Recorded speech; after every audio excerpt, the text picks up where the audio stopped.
कटक सदर थाना अंतर्गत सुभद्रापुर अंचल में बोमामाड़ होइछि। गतकाली विलंबित राति अजय नायकों घर उपरको केही दुर्बृत्त बोमा माड़ करी फेरार हो जाइछि। अजय और तांको परिवार लोक घर भितरे थिबा बेले हठात केही दुर्बृत्त आसी तांको घर भीतर को बोमा फिंगिथिला, जहा फल जोर रे शब्द हेबा सह चारिआडे धुआमय हो जाइथिला। घर लोक समस्ते बाहर को आसी देखिबा परे बोमा माड़ होइतिबा जणा पड़िथिला। एने अजय नायक तुरंत सदर थाना को खबर देथिले। सदर थाना आईआईसी एवं जोन 4 एसीपी अमिताभ महापात्र घटनास्थल में पहुंची जांच करिसेंते।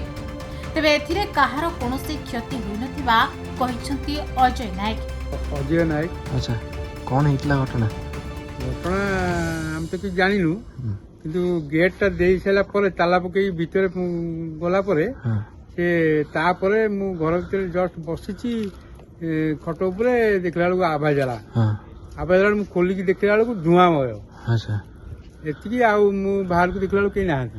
अच्छा, कोडी बम पइला बोली भाउछन? बम ना बाण ना कोन बोली भाउछन? ना एला बम ना, जो लुहा कंटा काच पड़ीची। अच्छा, किसी पूर्व शत्रुता थिला कि कासे तागरु? नहीं, शत्रुता नहीं सेमती का। अच्छा, कोन पे एमटी हला बोली भाउछन?